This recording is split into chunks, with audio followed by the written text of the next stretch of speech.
Assalamualaikum warahmatullahi wabarakatuh.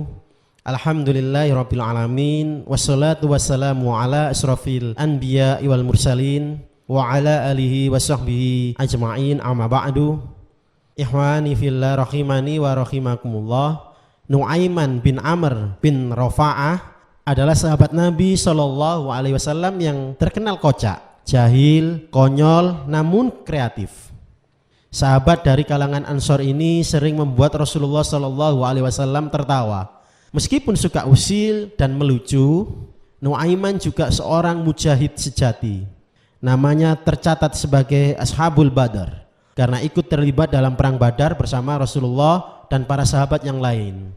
Ashabul Badar ini termasuk golongan sahabat yang sangat dimuliakan atau sangat dihormati karena perjuangannya sebagai generasi-generasi awal. Ali bin Abi Thalib bahkan secara khusus menganggap Ahlul Badar ini menjadi pejuang-pejuang yang utama dalam perjuangan dakwah Islam. Ikhwani fillah rahimani wa rahimakumullah. Nu'aiman ini pernah menjadi pemabuk yang begitu kecanduan dengan arak waktu zaman Rasulullah Sallallahu Alaihi Wasallam. Beliau lalu ditangkap dan Nabi memerintahkannya untuk dipukul. Nu'aiman telah ditangkap 2 kali dan kemudian dipukul lagi karena tidak juga kapok. Nabi mengarahkan supaya dipukul dengan kasut. Apabila beliau masih saja tidak berhenti minum, Rasulullah akhirnya berkata, jika dia kembali minum arak maka bunuhlah dia.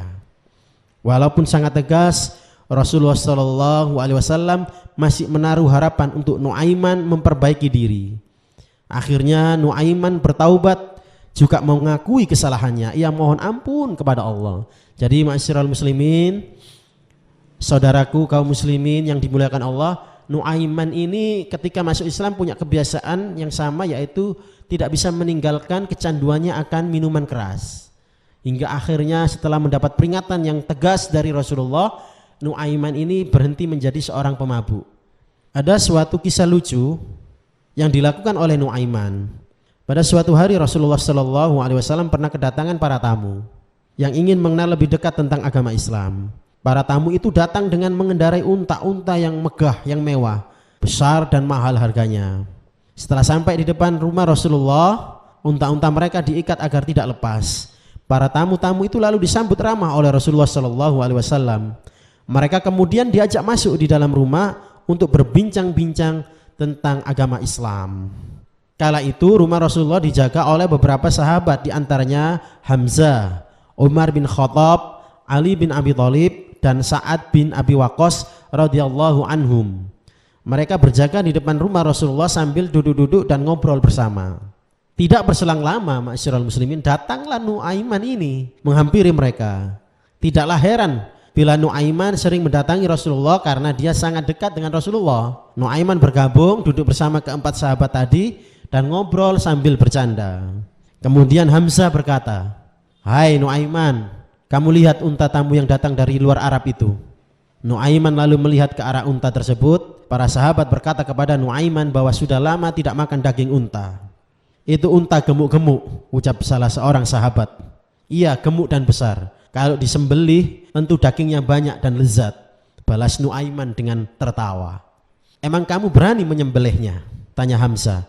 "Beranilah, syaratnya kalian jangan ngomong kepada Rasulullah," jawab Nu'aiman dengan penuh keyakinan.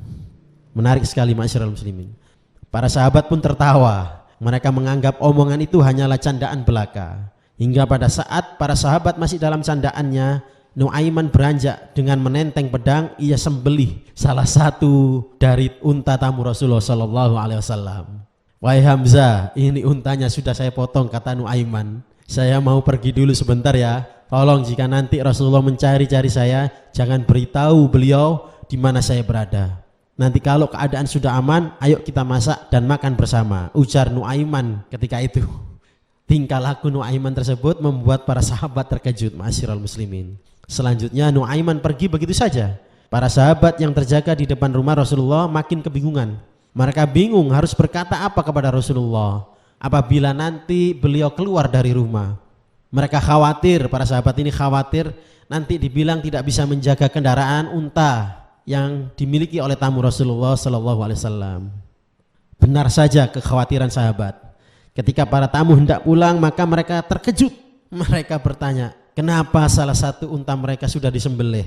Mereka pun mengadu kepada Rasulullah tentang kejadian tersebut. Setelah urusan dengan tamu selesai, Rasulullah dan para sahabat kemudian kompak untuk membalas perbuatan Nuaiman. Mereka pergi mencari keberadaan Nuaiman di berbagai penjuru. Namun Nuaiman berlari mendekati perbatasan kota Madinah.